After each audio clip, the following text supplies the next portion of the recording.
Jadi video di atas bermula dari seorang nenek yang suka bermain dadu guys. Kemudian dia pun kalah guys dalam taruhannya. Dan akhirnya gigi emasnya pun dicongkel guys.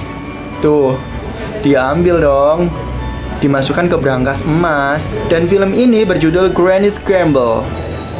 1 bulan kemudian si nenek pun datang kembali guys. Dan dia bermain tuh.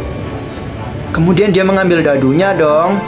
Dan dia menggunakan cara curang guys, dengan cara mengganti dadu tersebut.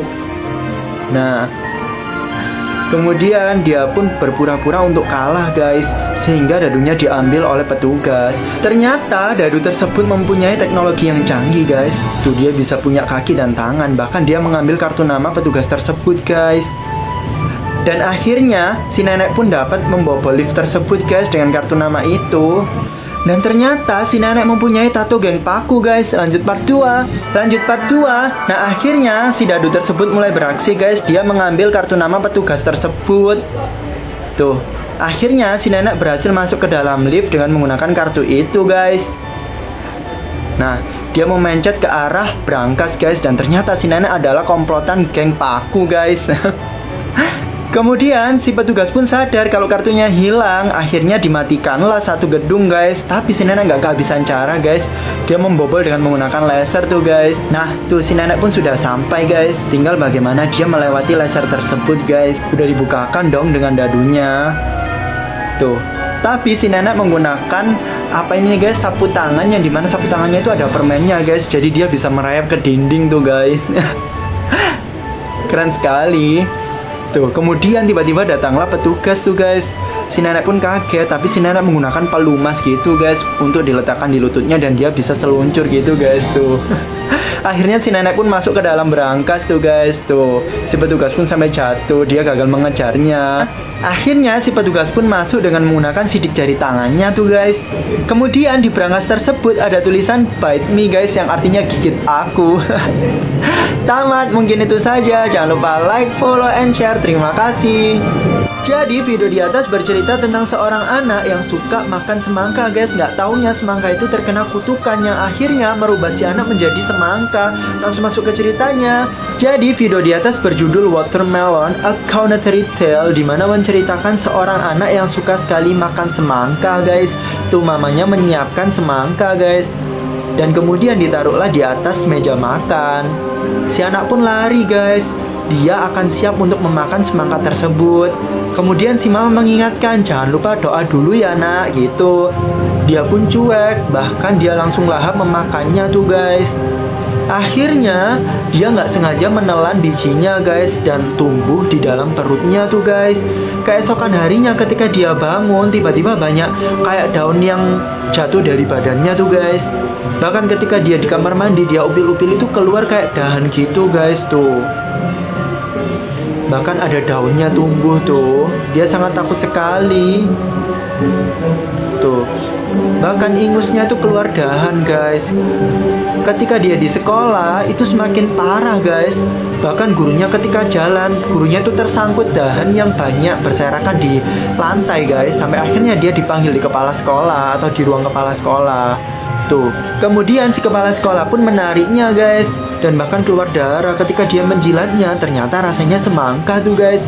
Bahkan keluar semakin banyak, dia pun memakan semuanya. Tuh, akhirnya dia pun dibersihkan sama gurunya hidungnya guys. Kemudian si guru mengecek bola matanya guys. Bola matanya berubah jadi biji semangka. Bahkan mulutnya itu udah jadi kayak buah semangka guys. Kemudian si guru pun mengambil gunting guys. Tuh, diguntingin semua. Bahkan guntingnya semakin lama semakin besar. Tapi nggak habis-habis guys, sampai akhirnya gurunya mengambil kayak gergaji mesin gitu guys. Dia pun ketakutan dan dia pun lari guys. Lanjut part 2. Nah akhirnya si guru membersihkan ingusnya guys. Tuh, si guru mengecek bola matanya, malah berubah kayak jadi biji semangka. Kemudian dia mengecek mulutnya kayak buah semangka tuh guys. Gurunya pun memotong dahan-dahan yang ada di tubuhnya guys. Makin besar guntingnya dan makin banyak tuh guys. Sampai akhirnya gurunya kesal menggunakan gergaji mesin guys. Dia pun ketakutan guys dan dia berlari. Tiba-tiba perutnya itu berubah menjadi besar guys. Dan dia berseluncur gitu di lantai tuh guys. Dia merasa senang. Dan ketika sampai di luar, tiba-tiba perutnya semakin besar dan berubah menjadi bola semangka guys.